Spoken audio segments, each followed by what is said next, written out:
Assalamu alaikum wa rahmatullahi wa barakatuh. Good evening.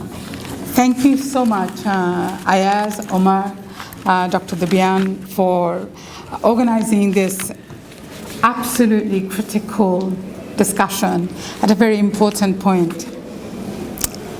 And also thank you for Dr. Debian's leadership and the vision. And I'm delighted to learn about what he's doing all the way as far as Surrey, because I think that climate action and climate justice is not just a local issue.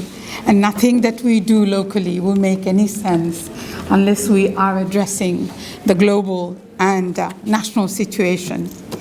So we are living in a great time of challenge. This is surely an understatement. Only last week we witnessed the raising in Europe, fires absolutely rampant in some of the most beautiful cities, and floods in Pakistan, and not to mention human desecration from wars in Sudan, Palestine, Congo, Libya, Lebanon, Syria, and Iraq. And I don't think we should forget for 1 second what war does to our globe and how it's important, no matter how many thousands of miles that distance is, that it is impacting us right now. Our environment is under deepening strain because of all that's going on internationally. Forests are trees are burned to the ground by man and nature, by forest fires and mega bombs turning communities into graveyards, sands and desert land defaced forever. All of these have and are obliterating our world in a viciously violent way. And we can see the repercussion every day. We are feeling it as well as seeing it on our screens. The most vulnerable are suffering the consequences of climate degradation caused by wars, and this cannot be overemphasized, no matter how much we try to hide, because we are now emphasizing our spending more on defense, on wars, than what we're doing on health and education. And as citizens of this country, we have to understand the mass implication of governing decisions. Note that I did not say government, I said governing decisions. And I think we should make sure that we hold everyone responsible. So in our search for climate justice and protection, we must cease to support wars.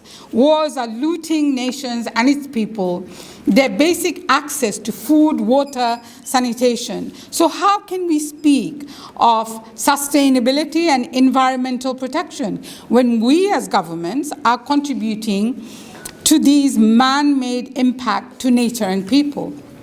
Communities are at the heartbeat of change, and I believe that we can challenge and change the narrative that is crippling our hope.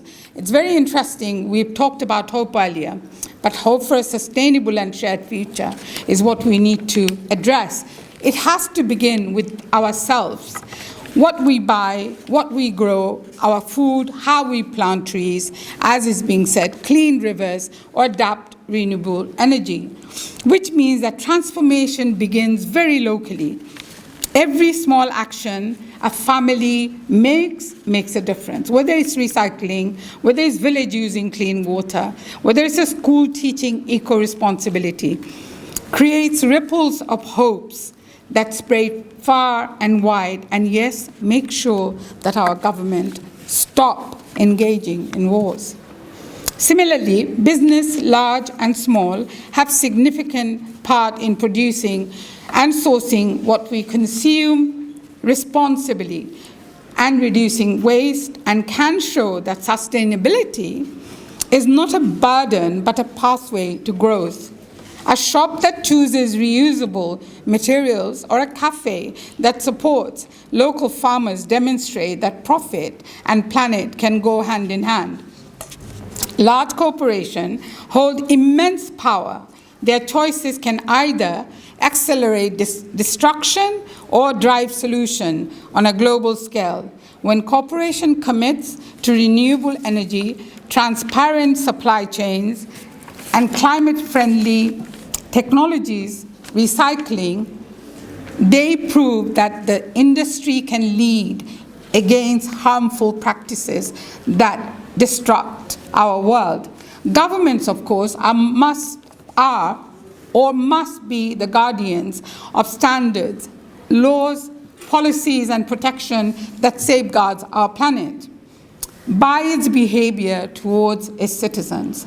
It is not just about investing in clean energy, enforcing environmental standards, and standing with vulnerable communities. Governments ensure that sustainability is not an option. And we must stop violating nation with modern weaponry, which is destructively killing people, nation, as well as exploiting natural resources. All of these have huge consequences for our nation, for justice, for peace, for freedom, for our future. And faith communities are our guiding compass to serve our communities as the best version of ourselves. All of our faiths remind us that creation is not a commodity, it's a sacred gift, that caring for the earth is not simply a political choice, but a spiritual responsibility. Across traditions, faith inspires and teaches us to protect life and to act with justice towards one another and towards the environment, and crucially, that we are communities where we are a collective and we will be heard by those who make decisions on our behalf. Finally, ladies and gentlemen, thank you very much. I believe whether as citizens, a business owner, as an individual, or corporate leader, policymaker, or a person of faith, together, collective action has the power to heal and safeguard our one common value of humanity, which is only temporarily entrusted upon us. Thank you very much. Assalamu alaikum wa rahmatullahi wa barakatuh.